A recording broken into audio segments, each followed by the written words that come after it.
अस्सलाम वालेकुम व्यूअर्स, कैसे हो सब। तो आज हम डिस्कस करेंगे लेक्चर नंबर 4 के कंटेंट्स आपके सामने लिखे हुए हैं। Generalisation, subtyping, specialisation, overwriting, abstract classes, complete classes. ठीक है। उसके अलावा अगर आप मेरी प्लेलिस्ट को एक्सेस करना चाहते हो तो उसका मैं लिंक दूंगा डिस्क्रिप्शन के अंदर। 304 की पूरी प्लेलिस्ट कंप्लीट हो जाएगी इंशाल्लाह। चल रही है अभी साथ साथ। ठीक है, तो उसका लिंक मैं दूंगा डिस्क्रिप्शन के अंदर, तो उसको आप फॉलो कर सकते हो और मेरे लेक्चर्स ले सकते हो। और एक और बात कि भाई, जब तक आपके थ्योरेटिकल कॉन्सेप्ट्स क्लियर नहीं ना होंगे ऑब्जेक्ट ओरिएंटेड प्रोग्रामिंग के, तब तक आपके कोडिंग के कॉन्सेप्ट्स भी क्लियर नहीं होंगे। चाहे बेशक आपको C++ आती है, कोई भी लैंग्वेज आती है, लेकिन ये एक ऐसी चीज़ है, ये एक ऐसा समुंदर है कि जिसके लिए आपको थ्योरी के कॉन्सेप्ट्स भी लाजमी क्लियर होने चाहिए। ठीक है, तो थ्योरेटिकल कॉन्सेप्ट्स आपके लाजमी क्लियर होने चाहिए, अदरवाइज आपके प्रैक्टिकल कॉन्सेप्ट्स क्लियर नहीं होंगे। ओके, तो चलो आपने मुझे फॉलो करना है, आगे जाके मैं प्रैक्टिकल भी करवाने वाला हूँ। उससे पहले हमें थ्योरेटिकल कॉन्सेप्ट लाजमी क्लियर हो। ओके, अब थोड़ा सा रीकैप करते हैं। हमने पिछले लेक्चर में इनहेरिटेंस के बारे में पढ़ा था कि इनहेरिटेंस में क्या होता है कि आप फॉर एग्जांपल रियल लाइफ लो कि अगर रियल लाइफ की एग्जांपल लो कि आपने अपने पेरेंट्स से कुछ कैरेक्टरिस्टिक्स इनहेरिट की हैं, मतलब आपकी बातचीत का अंदाज हो गया, आपने आपके उठने बैठने का बिहेवियर हो गया। ठीक है, कुछ चीज़ें आपने अपने पेरेंट्स से इनहेरिट की हैं। ओके, जैसे अब वो आपके ऊपर है, मतलब कुछ चीज़ें आपने पेरेंट्स से इनहेरिट की हैं और कुछ आपकी अपनी खुसूसियात हैं। ठीक है, इसी तरह ऑब्जेक्ट ओरिएंटेड प्रोग्रामिंग में भी इनहेरिटेंस का कॉन्सेप्ट ये होता है कि वो बेस क्लास से डिराइव क्लास तक इनहेरिटेंस चलती है कि डिराइव क्लास बेस क्लास से कुछ चीज़ें इनहेरिट करती हैं। अब कुछ यहाँ पे देखो, हमारे पास इनहेरिटेंस के केस में क्या होता है, ऊपर वाली क्लास को हम या तो पेरेंट क्लास बोलते हैं या बेस क्लास बोलते हैं या फिर हम उसको सुपर क्लास बोलते हैं। ठीक है, और ये देखो ये जो एरो जा रहा है नीचे से ऊपर की तरफ, इसको हम बोलते हैं इनहेरिटेंस। ठीक है, मतलब ये कुछ चीज़ें इनहेरिट कर रहा है। और नीचे वाली क्लास को हम या तो चाइल्ड क्लास बोलते हैं या फिर हम इसको डिराइव क्लास बोलते हैं या फिर इसको हम सब क्लास बोलते हैं। ठीक है, दोबारा देखो, ऊपर वाली क्लास को हम क्या बोलते हैं, पेरेंट क्लास, बेस क्लास या सुपर क्लास। ठीक है, नीचे वाली क्लास को हम क्या बोलते हैं, चाइल्ड क्लास, डिराइव क्लास या फिर सब क्लास। ठीक है, तो ये याद रखना, नेम डिफरेंट नेम ले सकता हूँ मैं, तो आपको मैं पहले बता चुका हूँ। ये हम तीन नाम दोनों क्लासेस को दे सकते हैं, parent, base, super, child, derive. ठीक है, तो आगे बढ़ते हैं। अब उसी से रिलेटेड हमारे पास कॉन्सेप्ट है इनहेरिटेंस के। पहले हमारे पास है जनरलाइजेशन, दूसरा हमारे पास है सब टाइपिंग, तीसरा हमारे पास है स्पेशलाइजेशन। ठीक है, तो जनरलाइजेशन में क्या होता है, सब टाइपिंग में क्या होता है, स्पेशलाइजेशन में क्या होता है, ये सारे के सारे कॉन्सेप्ट्स रिलेटेड विद इनहेरिटेंस हैं, इनहेरिटेंस के कॉन्सेप्ट्स हैं ये सारे के सारे। ठीक है, अब जनरलाइजेशन में क्या होता है, सिंपल बताऊं, ये इतना लंबा पढ़ने की जरूरत नहीं है। फॉर एग्जांपल आपके पास 3 क्लासेस हैं, डिफरेंट क्लासेस हैं। एक स्टूडेंट की है, एक उसके पास आपके पास टीचर की है, एक आपके पास डॉक्टर की है फॉर एग्जांपल। अब डॉक्टर का भी नाम होता है, स्टूडेंट का भी होता है, टीचर का भी होता है। डॉक्टर की भी एज होती है, स्टूडेंट की भी होती है, टीचर की भी होती है। ठीक है, तो तीनों में ये तीनों चीज़ें कॉमन आ रही है। इसी तरह डॉक्टर सोता भी है, खाता भी है, इसी तरह स्टूडेंट सोता भी है, खाता भी है, टीचर सोता भी है, खाता भी है, चलता भी, तीनों एक ही काम करते हैं। राइट, तो हम क्या करते हैं, हम देखते हैं कॉमनैलिटी, कॉमन चीज़ें देखते होते हैं। ठीक है, कॉमन चीज़ें देखते हैं कि अगर वो कॉमन चीज़ें हैं तो उसको हम रखते हैं एक क्लास में, और उस एक क्लास में वो तीनों क्लासेस को इनहेरिट करवा लेते होते हैं, बजाय इसके कि हम वो तीनों की तीनों क्लासेस में कॉमन चीज़ें बार बार बनाएं, खाना पीना, सोना, नाम, एज। ठीक है, तो बजाय इसके हम क्या करते हैं, एक क्लास बना लेते हैं, उसको हम कर देते हैं जनरलाइज कि ये जनरल क्लास है, इस जनरल क्लास से हम उस क्लासेस को इनहेरिट करवा रहे हैं जिसमें वो कॉमन चीज़ें आ जाएं। ठीक है, तो उसको हम बोलते हैं is a kind of relationship या इज आ रिलेशनशिप होता है उनके बेस और ड्राइव क्लास के दरमियान। ठीक है, तो इस कॉन्सेप्ट को क्या बोलते हैं, जनरलाइजेशन। आप ये डेफिनेशन पढ़ लेना। ठीक है, कि हम उसके अंदर कुछ एक्स्ट्रा कैरेक्टरिस्टिक्स फीचर्स इनहेरिट करते हैं जो हम न्यू क्लास में रख देते होते हैं। ओके, तो नीचे एग्जांपल देखो, आपके पास एक क्लास है लाइन, एक क्लास है सर्कल, एक क्लास है ट्राइंगल, जिसके अंदर 2 एट्रीब्यूट्स हैं, 2 बिहेवियर्स हैं। एक क्लास के अंदर ये कलर है, वर्टिसेस है, कलर है, वर्टिसेस, कलर है, वर्टिसेस, तो तीनों के अंदर सेम है ना। इसी तरह move, set colour, move, set colour, move, set colour, तो तीनों के अंदर सेम है, कॉमनैलिटी आ गई, कॉमन है। तो हमने क्या किया, हमने बजाय इसके कि ये बार बार अलग अलग लिखे, तो इससे क्या हो रहा था, कॉम्प्लेक्सिटी हो रही थी ना, बार बार लिख रहे थे आप। हमने क्या किया, एक क्लास बनाई शेप की, शेप क्लास के अंदर हमने जो कॉमन एट्रीब्यूट्स थे वो लिख लिए, जो कॉमन बिहेवियर्स थे वो लिख लिए, ठीक है। फिर इन तीनों को क्या किया हमने, इस शेप क्लास से इनहेरिट करवा लिया। तो ये देखो, सर्कल, लाइन, ट्रायंगल। अब सर्कल के कुछ अपने एट्रीब्यूट्स होते हैं वो अलग हैं, लाइन के कुछ अपने एट्रीब्यूट्स होते हैं वो अलग हैं, ट्रायंगल के कुछ अपने एट्रीब्यूट्स होते हैं वो अलग हैं। जैसे कि हमने पहले पढ़ा था कि inheritance beside inherited characteristics derived class may have its own unique characteristics, ठीक है। ज़रूरी नहीं इसके पास कि वो उसकी पेरेंट की कैरेक्टरिस्टिक्स ही हो, उसकी अपनी कैरेक्टरिस्टिक्स भी हो सकती हो, ठीक है। तो यहाँ पे वही हो रहा है। इसी तरह देखो, कॉमन एट्रीब्यूट्स कौन से, कलर और वर्टिसेस, तो हमने उसको एक क्लास में लिख दिया। कॉमन बिहेवियर कौन से, सेट, कलर और मूव, उसको हमने एक क्लास में लिख दिया। और उसके जो अपने इनहेरिटेड कैरेक्टरिस्टिक्स के अलावा कोई अपने यूनिक कैरेक्टरिस्टिक्स हैं तो वो उसकी अपनी कैरेक्टरिस्टिक्स अपनी क्लास में आ जाएंगी, ठीक है, ओके। इसी तरह हमारे पास एक क्लास की एग्जांपल है स्टूडेंट, टीचर और डॉक्टर। जैसे कि मैंने आपको बताया, name, age, gender, name, age, gender, name, age, gender, तीनों कॉमन है। ईट, वाक, ईट, वाक, ईट, वाक, तीनों कॉमन है। तो हमने क्या किया, पर्सन की क्लास बनाई, क्योंकि तीनों की तीनों क्या है, पर्सन है, ठीक है। पर्सन की क्लास में हमने नेम, एज, जेंडर रख दिया, ईट, वाक रख दिया। हमें बार बार इधर लिखने की जरूरत नहीं पड़ी। अब इस इनहेरिटेड कैरेक्टरिस्टिक्स के अलावा इनकी अपनी कैरेक्टरिस्टिक्स होंगी, वो हम यहाँ पे लिख लेंगे, ओके। इसी तरह हमारे पास नेम, एज, जेंडर कॉमन है, कॉमन बिहेवियर क्या है हमारे पास, ईट, वाक, तो हमने वो कर लिया, तो इजीली हो गया, राइट।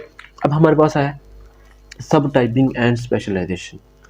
सब टाइपिंग क्या होता है, उसको हम स्पेशलाइजेशन भी बोलते होते हैं, सब टाइपिंग को, ठीक है, स्पेशलाइजेशन भी बोलते हैं, याद रखना, ओके। सब टाइपिंग क्या होता है भाई, सब टाइपिंग कहते हैं कि आपके पास एक क्लास पहले से मौजूद है ना, ठीक है, आपके पास एक क्लास पहले से मौजूद है, आप उस क्लास से दूसरी क्लास इनहेरिट कर रहे हो। फॉर एग्जांपल, आपके पास एक क्लास के अंदर कुछ एट्रीब्यूट्स पहले से मौजूद हैं, लेकिन आपने कुछ क्लास, जो क्लास उससे इनहेरिट की है ना, उसके अंदर अपनी कैरेक्टरिस्टिक्स हैं, ठीक है। देखो, कहता है we want to add a new class to an existing model. हमारे पास एक पहले से क्लास मौजूद है, उसके हम उसी क्लास के अंदर हम एक और क्लास इनहेरिट करवाना चाहते हैं, ठीक है। कहते हैं सबसे पहले क्या करो, आपके पास जो एग्जिस्टिंग क्लास है उसको ढूंढो, ठीक है। उसके बाद क्या करो, जो न्यू क्लास है उससे इनहेरिट करवा लो, ओके। अब देखो, सब टाइपिंग में जो है ना, वो एक चीज़ होती है एक्सटेंशन, ठीक है। एक्सटेंशन क्या होती है, फॉर एग्जांपल कहता है सब typing means the derived class is behaviourally compatible with the base class. अब बिहेवियरली कंपैटिबल का क्या मतलब होता है, फॉर एग्जांपल आपके पास बर्ड की क्लास है, बर्ड क्लास है ना, बर्ड क्लास है, बर्ड परिंदे को कहते हैं। तो बर्ड का बिहेवियर क्या है, फ्लाई करना, ठीक है, फ्लाई करना, राइट, बर्ड उड़ता है, ओके। इसी तरह हमारे पास स्पैरो है, तो स्पैरो भी उड़ती है, तो ये क्या है, बिहेवियरली कंपैटिबल है ना, बर्ड उड़ता है, ठीक है, स्पैरो के अंदर भी उड़ना है, कौवा है, कौवे के अंदर भी उड़ना है।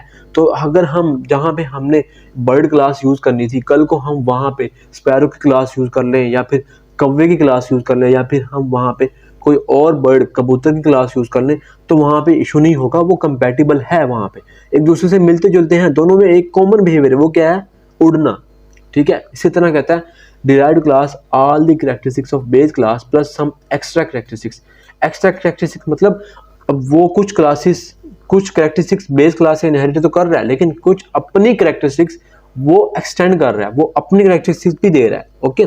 उसी तरह कहता है behaviourally compatibles mean that base class can be replaced by the derived class. ये उसका मतलब होता है कि अगर हमने कल को वो बर्ड की क्लास, जैसे मैंने आपको एग्जांपल दी है, बर्ड की क्लास को हमने, फॉर एग्जांपल बर्ड की क्लास की जगह हमने स्पैरो की क्लास को यूज़ करना हो, तो स्पैरो भी उड़ता है, ठीक है, तो हम उसको उसके साथ रिप्लेस कर सकते होते हैं, ठीक है, उसके साथ हम उसके क्या कर सकते हैं, रिप्लेस कर सकते हैं। जैसे बर्ड उड़ता है तो स्पैरो भी उड़ता है, तो बजाय हम बर्ड के यूज़ करें, हम वहाँ पे स्पैरो की क्लास भी यूज़ कर सकते हैं, उसको हम बोलते हैं रिप्लेस करना, ठीक है।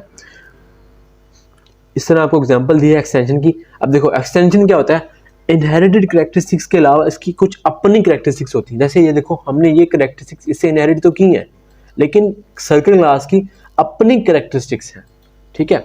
अब शेप है, जैसे शेप, हमें पता है शेप हमने यूज करना है। कल को हम देखो शेप क्या करता है, शेप के अंदर कलर भी होता है, वर्टिसेस भी होता है, सेट कलर भी होता है, मूव कलर भी होता है। इसी तरह सर्कल के अंदर रेडियस भी होता है, कंप्यूट CF भी होता है, कंप्यूट एरिया भी होता है। तो ये शेप को कल हम अगर शेप की बजाय सर्कल की क्लास को यूज करना चाहें, क्योंकि सर्कल के अंदर ये चीजें भी पड़ी हुई हैं, तो हम सर्कल की क्लास को भी यूज कर सकते हैं, उसको रिप्लेस कर सकते हैं। इसी तरह हमारे पास पर्सन है, पर्सन के अंदर नाम है, एज है, जेंडर है, ईट है, वॉक है, ठीक है। इसी तरह हमारे पास स्टूडेंट है, स्टूडेंट का भी नाम होता है, एज होता है, जेंडर होता है, वो भी चलता है, वो भी सोता है, वो भी चलता है, वो भी खाता है, ठीक है। तो कल को हम पर्सन की बजाय अगर हम स्टूडेंट की क्लास को यूज करना चाहें तो वो भी पॉसिबल है, ठीक है, that is also possible. Okay, तो क्यों वो क्या है, बिहेवियरली कंपैटिबल है, उसके साथ बिहेवियरली कंपैटिबल है, क्योंकि हमें पता है स्टूडेंट का भी नाम होता है, एज होता है, इसी तरह पर्सन का भी नाम होता है, एज होता है, तो उसको हम रिप्लेस कर सकते हैं स्टूडेंट के साथ कल को, ठीक है।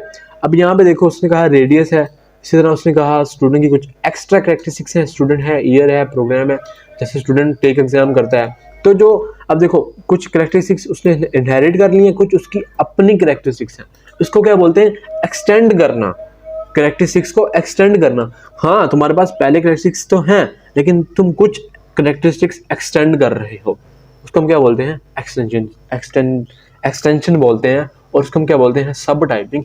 के सब टाइपिंग क्या होता है, besides inherited characteristics it may have its own characteristics, जैसे यहाँ पे आपने देखा, और ये क्या होती है, बिहेवियरली कंपैटिबल होती है, replaced by the base class. हम कल को अगर वो उस क्लास की बजाय ये वाली क्लास यूज कर लें तो वो भी पॉसिबल है, क्योंकि हमें पता है अगर पर्सन है उसका नाम है, एज है, जेंडर है, इसी तरह स्टूडेंट का नाम, एज, जेंडर भी होता है, तो वो इजीली हो जाएगा। ओके, यहाँ पे एक बहुत ज्यादा इंपॉर्टेंट पॉइंट लिखा हुआ है, वो क्या है, subtyping is looking at things from top to bottom. Subtyping में क्या होता है, आपने ऊपर से नीचे की तरफ चीज़ों को देखना होता है, जैसे उसका नाम, एज, रोल नंबर, हमने नीचे भी देखना है कि उसमें है कि नहीं, तब उसको हम रिप्लेस करें, राइट। और स्पेशलाइजेशन में क्या होता है, जनरलाइजेशन में क्या होता है, इसको हम स्पेशलाइजेशन भी बोलते हैं सब टाइपिंग को। ओके, जनरलाइजेशन में क्या होता है, हम नीचे से ऊपर की तरफ चीज़ों को देखते होते हैं। ओके, एग्जाम्पल जैसे मैंने आपको ऊपर बताया, एग्जाम्पल बताई, वो क्या थी हमारे पास, जैसे ये देखो हमारे पास एग्जाम्पल है ना, हम पहले नीचे से देख रहे हैं, ये देखो नीचे से देख रहे हैं ना, यहाँ पे देखो ये एग्जाम्पल देखो, टीचर में, स्टूडेंट में और डॉक्टर में, हमें पता है इन तीनों में ये चीज़ें पाई जाती हैं, ठीक है, ये चीज़ें पाई। तो नीचे से ऊपर की तरफ अगर हम चीज़ों को देखें उसको हम बोलते हैं जनरलाइजेशन, जनरल क्लास। ऊपर से नीचे की तरफ चीज़ें देखें उसको हम क्या बोलते हैं, सब टाइपिंग या specialization. Okay, I hope clear हो गया। उसके बाद हमारे पास क्या है, specialization, restriction, subtyping, restriction. Subtyping या स्पेशलाइजेशन दोनों को एक ही नाम है, हमने पहले पढ़ा था एक्सटेंशन, अब हम पढ़ेंगे रिस्ट्रिक्शन, दोनों बहुत ज़्यादा इंपॉर्टेंट है। Specialization means that derived class is behaviourally incompatible with the base class in case of restriction, otherwise ये बिहेवियरली कंपैटिबल होती है। अगर रिस्ट्रिक्शन आ गई है तो वो इनकम्पैटिबल हो जाएगी। फॉर एग्जांपल इनकम्पैटिबल मीन, तो उसको हम उसके साथ रिप्लेस नहीं कर सकते। फॉर एग्जांपल हमारे पास बर्ड की क्लास है, अब हाँ उससे एक क्लास बनाए स्पैरो एक बर्ड है, उसमें एक बिहेवियर है मतलब फ्लाई करना, तो बर्ड में भी एक बिहेवियर है, फ्लाई करता है वो, ठीक है, तो वो कंपैटिबल हो जाएंगे। लेकिन अगर हम उसी से एक क्लास बनाए पेंगुइन, तो पेंगुइन तो नहीं उड़ता ना, लेकिन बिहेवियर क्या है बर्ड की क्लास का, कि बर्ड उड़ता है, लेकिन पेंगुइन भी बर्ड है लेकिन वो उड़ नहीं पाता, ठीक है, उड़ता नहीं है, वो समुद्री मतलब वहाँ पे होता है, समुद्र में होता है या फिर वो बर्फानी इलाके में होता है, लेकिन वो उड़ नहीं पाता। तो कल को अगर हम बर्ड की क्लास को रिप्लेस करना चाहें पेंगुइन के साथ तो वो पॉसिबल नहीं है। आपको ये चीज़ माइंड में रखनी है, उसके कैरेक्टरिस्टिक्स को, उसके बिहेवियर्स को देखते हुए कॉमनैलिटी लाजमी होगी, अगर कॉमनैलिटी होगी तभी वो रिप्लेस हो पाएगा, अदरवाइज पॉसिबल नहीं है। वो क्या होता है, इनकम्पैटिबल होता है, can't always be replaced by the derived class. Derived class has some different of restricted characteristics than of the base class. इसमें कुछ restriction होती है। restriction for example देखो, अब रियल लाइफ एग्जांपल देखो, पर्सन है, हमें पता उसकी एज क्या है, नॉर्मल हमारे पर्सन मतलब पाकिस्तान में जैसे भी आजकल दुनिया में ये एज चल रही है 0 से लेकर 100 साल तक, लेकिन ये भी अब ज़्यादा बताई जा रही है, 70 साल से ऊपर बाबे जाते ही नहीं है, ठीक है। अब यहाँ पे क्या है, एक सेट एज का फंक्शन है। इसी तरह हमारे पास एक अडल्ट की क्लास है, अडल्ट की क्लास में रिस्ट्रिक्शन ये है कि अडल्ट हमेशा 18 साल से ऊपर का होता है, ठीक है। पर्सन तो हमें पता है वो मतलब पैदा होते ही वो पर्सन है, वो कोई भी है, वो पैदा होता है वो पर्सन है, 0 साल का है, 1 साल का है, 1 से लेकर 100 साल तक, 70 साल तक, जितनी एज बनती है। लेकिन अडल्ट हम उसको बोलते हैं जो 18 साल के से ऊपर होता है, जिसको हम बालक बोलते हैं ना, 18 साल से ऊपर जो होता है उसको हम बोलते हैं अडल्ट, ठीक है। तो वहाँ पे हम रिस्ट्रिक्शन लगाते हैं कि भाई आप सेट एज का फंक्शन तब यूज़ करो जब आपकी एज लेस देन 18 है तो एरर दे दो, अगर आपकी एज लेस देन 18 नहीं है, अगर 18 साल से बड़े हो तो वो अडल्ट है, ठीक है। इसको हम कहते हैं रिस्ट्रिक्शन लगाओ कि बिहेवियरली इनकम्पैटिबल। कल को हम पर्सन की जगह अडल्ट को यूज़ नहीं कर सकते। पर्सन की एज तो 0 से लेकर 100 साल तक जाती रहती है, लेकिन अडल्ट की केस में क्या होता है, अडल्ट की केस में 18 साल से बड़ा होगा तो अडल्ट होगा, ठीक है। हाँ ठीक है, हमें पता है उसमें एज भी होता है, नेम भी होता है और सारा कुछ होता है। अगर हम वहाँ पे अडल्ट की क्लास को वहाँ पे रख देना तो अडल्ट की क्लास बिहेवियरली इनकम्पैटिबल होगी, उससे रिप्लेस हम उसको नहीं कर पाएंगे, ठीक है। इसी तरह हमारे पास एक इंटीजर सेट की क्लास है, हमें पता है इंटीजर सेट हमारे ऐड एलिमेंट उसमें है, ठीक है। हमारे पास एक नेचुरल सेट की क्लास है, तो नेचुरल सेट में ये होता है कि वो लेस देन 0 नहीं होता, लेस देन 1 नहीं होता, तो उस केस में हम नेचुरल सेट को भी रिप्लेस नहीं कर सकते, ओके। अब आते हैं हम ओवरराइडिंग की तरफ। तो आई होप गाइज आपको ये पीछे वाले जितने भी टॉपिक्स मैंने पढ़ाए क्लियर हो गए होंगे। अब आते हैं ओवरराइडिंग की तरफ। ओवरराइडिंग क्या होता है भाई, provide behaviour specific to derived class specialization, जो हमने पीछे पढ़ा। या फिर कहता है extend the default behaviour extension, या फिर हम कहते हैं restrict the default behaviour restriction. अभी हमने पीछे पढ़ा, रिस्ट्रिक्शन भी पढ़ा, एक्सटेंशन भी पढ़ा, स्पेशलाइजेशन भी पढ़ा, राइट। तो सिंपल है भाई, क्या करता है, बेस क्लास से कुछ मेथड्स, कुछ बिहेवियर ओवरराइड करता है, मतलब सेम वही बिहेवियर ड्रा। हमें तो बताया गया था ना कि अगर हमने इनहेरिटेंस यूज कर लिया है तो हमें ये ड्रा मेथड यहाँ पे बार बार लिखने की जरूरत नहीं है, वो एक ही मरतबा हमने यहाँ पे लिख दिया हुआ है, जैसे मैंने आपको पहले बताया था। लेकिन इस केस में क्या होता है, आप बिहेवियर को ओवरराइड कर लेते हो। ओवरराइड मतलब उसका नाम, वही नाम आप नीचे यूज कर रहे हो, ठीक है, ओके। ये 3 केसेस में पॉसिबल है। स्पेशलाइजेशन, हमने वो बेस क्लास से डिराइव कर लिया हुआ है। दूसरा क्या है, डिफॉल्ट बिहेवियर, वही हमने बिहेवियर जो ऊपर वाली क्लास का था वही हमने बिहेवियर नीचे ले लिया। तीसरा क्या है, रिस्ट्रिक्शन, मतलब हमने वो बिहेवियर नहीं लिया, उसको रिस्ट्रिक्ट कर दिया, जैसे हमने ऊपर पर्सन की क्लास को देखा था, तो उसको हम क्या बोलते हैं, ओवरराइडिंग। ओवरराइड करना मतलब मेथड को, बिहेवियर को ओवरराइड कर लेना, ओके। फॉर एग्जांपल यहाँ पे देखो, अब हम अगर एक्सटेंशन की बात करें, एक्सटेंड करने की बात करें, तो यहाँ पे देखो, अब अगर हम बात करें ड्रा की, तो अगर हमें पता है पेरेंट की ड्रा सिंपल ये वाला ड्रा होगा, सिर्फ आउटर विंडो होगी, ठीक है, आउटर विंडो होगी, विंडो, ठीक है। अगर हम डायलॉग बॉक्स के बारे में बात करें तो उसका ड्रा ये होगा कि उसके अंदर बटन भी आ जाएंगे, सारा कुछ आएगा, ठीक है, बटन वगैरह सब कुछ आ जाएगा। अगर हम ऊपर वाली विंडो के ड्रा की बात करें तो ये सिंपल एक विंडो है, लेकिन अगर हम यहाँ पे एक्सटेंड करके उसको लिखें तो विंडो के अंदर बटन भी आ गए, सब कुछ आ गया, वो एक्सटेंड हो गया ना। अगर हम रिस्ट्रिक्शन की बात करें तो वही बात आ गई, आपके पास एक इंटीजर सेट है, आपके पास एक नेचुरल सेट है, तो हम उसको नेचुरल सेट तभी होगा, उसका ऐड एलिमेंट तभी कॉल होगा जब हम उसमें रिस्ट्रिक्शन ये लगाएंगे वो लेस देन 1 ना हो, ठीक है, ओके। इसी तरह अगर हम बात करें परफॉर्मेंस की, तो ये परफॉर्मेंस को भी इम्प्रूव करता है, ओके। परफॉर्मेंस को कैसे इम्प्रूव करता है, क्योंकि हम उसमें एक स्पेसिफिक बिहेवियर डाल देते हैं। जैसे आपको मैंने पहले बताया कि पर्सन है और उसका नीचे अडल्ट है, अडल्ट में 18 साल से कम अडल्ट नहीं होता, 18 साल से बड़ा अडल्ट होता है, ठीक है, ओके। उसको हम क्या बोलते हैं, अडल्ट बोलते हैं। इसी तरह यहाँ पे वो मतलब परफॉर्मेंस इम्प्रूव हो जाती है, उसको हम बोलते हैं परफॉर्मेंस इम्प्रूवमेंट, ठीक है, इम्प्रूवमेंट्स, ओके। अब हमारे पास कॉन्सेप्ट है एब्स्ट्रैक्ट क्लासेस का। एब्स्ट्रैक्ट क्लासेस जो है ना, रियल लाइफ में एग्जिस्ट नहीं करती। जैसे फॉर एग्जांपल मैंने एक लाइन लगाई है, तो मैं लाइन को नहीं कहूँगा ये शेप है, ठीक है। फॉर एग्जांपल आप शेप को नहीं कह सकते कि ये शेप क्या है भाई, क्या मतलब किस चीज़ की शेप है। मैं कहूँगा भाई ये शेप है, सर्कल की शेप है। मैं कहूँगा भाई ये लाइन है, ये ट्राइंगल है। मैं ये नहीं कहूँगा ये शेप है, शेप एग्जिस्ट नहीं करती, हम उसको वैसे बोलते हैं कि ये शेप है। मतलब शेप आप कोई भी ड्रा कर सकते हो, वो शेप कोई भी हो सकती है, सर्कल की हो सकती है, लाइन की हो सकती है, ट्राइंगल की हो सकती है। तो शेप रियल वर्ल्ड में एग्जिस्ट नहीं करती। शेप क्या है, एक शेप है, हम उसी से एक चीज़ निकालते हैं। फॉर एग्जांपल अगर हम सर्कल ड्रा करें तो उसको हम बोलेंगे ये सर्कल है, शेप नहीं बोलेंगे। अगर हम लाइन ड्रा करें तो उसको हम क्या बोलेंगे, लाइन है। शेप नहीं बोलेंगे। ट्राइंगल ड्रैगन है तो उसको हम क्या बोलेंगे, ये ट्राइंगल है, शेप नहीं बोलेंगे। तो शेप एक क्या है, एब्स्ट्रैक्ट कॉन्सेप्ट है, ठीक है। कहते हैं an abstract class implements an abstract concept. तो देखो यहाँ पे in our example we made classes for shape and person, these are abstract concepts and classes we make against object are called abstract classes, ठीक है। अगर हम इसके against कोई क्लास बनाए तो उसको हम क्या बोलते हैं, abstract classes. Main purpose is to be inherited by other classes. इसका मेन पर्पस क्या होता है कि इससे हम कोई क्लासेस इनहेरिट कर लें, ठीक है। इट कांट बी इंस्टेंशिएटेड, इसका ऑब्जेक्ट नहीं बन सकता। जब हम आगे जाके कोडिंग करेंगे तब आपको उसकी समझ लगेगी। प्रमोट रीयूज, इसको हम रीयूज कर सकते होते हैं। शेप रियल वर्ल्ड में नहीं है, सर्कल है, लाइन है, ट्राइंगल है। शेप क्या है, कुछ भी नहीं। किस चीज की शेप भाई, सर्कल की शेप, लाइंगल की शेप, ट्राइंगल की शेप, ओके। इसी तरह यहाँ पे देखो एग्जांपल दिया आपको पर्सन की। पर्सन क्या है, पर्सन कोई भी हो सकता है, स्टूडेंट भी हो सकता है, टीचर भी, डॉक्टर भी हो सकता है, ओके।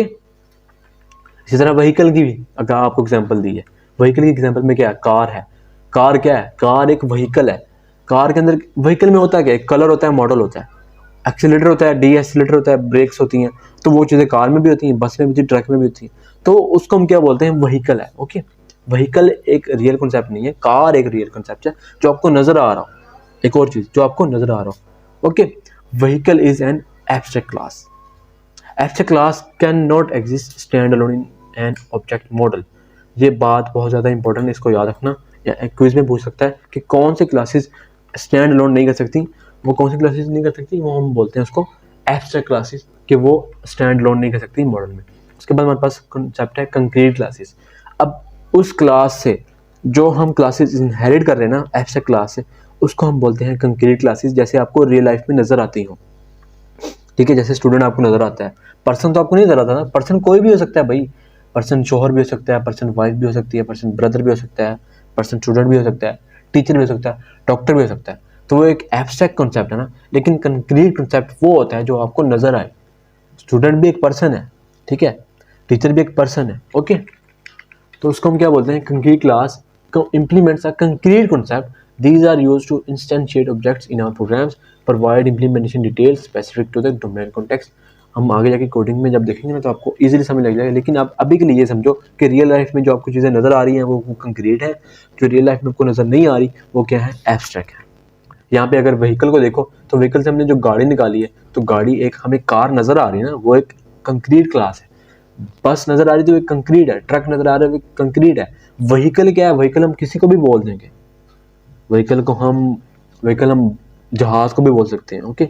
तो व्हीकल वो चीज़ है जो हमें नज़र नहीं आती। व्हीकल से निकली हुई चीज़ जैसे गाड़ी है, बस है, कार है, इसी तरह पर्सन से निकली हुई चीज़, डॉक्टर, टीचर, स्टूडेंट, वो हमें रियल लाइफ ऑब्जेक्ट्स में नज़र आ सकती हैं, ठीक है। अब बोलता है कंक्रीट क्लास में exist in an object model independently. ये भी बहुत ज़्यादा इंपॉर्टेंट क्विज है। उधर क्या था, जो एब्स्ट्रैक्ट क्लास थी वो can not stand alone in object model independently. लेकिन कंक्रीट क्लास क्या है, may exist in object model independently.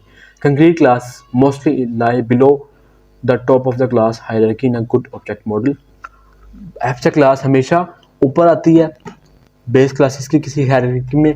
Concrete class हमेशा टॉप से नीचे की तरफ आती है डिराइव्ड क्लासेस के अंदर, ठीक है, ओके। अब कहता है if there is an abstract class then hierarchy exist in the object model as there will definitely be some concrete classes as will derived class from this abstract class, otherwise there is no use of abstract class। अगर एक abstract class है ना तो उसको must है कि आप उससे कोई इनहेरिटेंस करवाओ, क्लास उससे इनहेरिट करवाओ, अदरवाइज उसका कोई कंसेप्ट, उसका कोई यूज है ही नहीं, वो स्टैंड अलोन कर ही नहीं सकती। अगर आपने एब्स्ट्रैक्ट क्लास यूज़ की है, उससे कोई क्लास इनहेरिट करवाओ, तो जो इनहेरिट क्लास करवाओगे आप उसको हम बोलेंगे कंक्रीट क्लासेस, ठीक है। तो ये था आज का हमारा लेक्चर। तो आई होप गाइज आपको वीडियो अच्छी लगी होगी। अगर वीडियो अच्छी लगे तो भाई लाजमी दोस्तों के साथ शेयर करना और मेरे चैनल को भी सब्सक्राइब करना। मिलते हैं इंशाल्लाह नेक्स्ट वीडियो के अंदर। अल्लाह हाफिज़।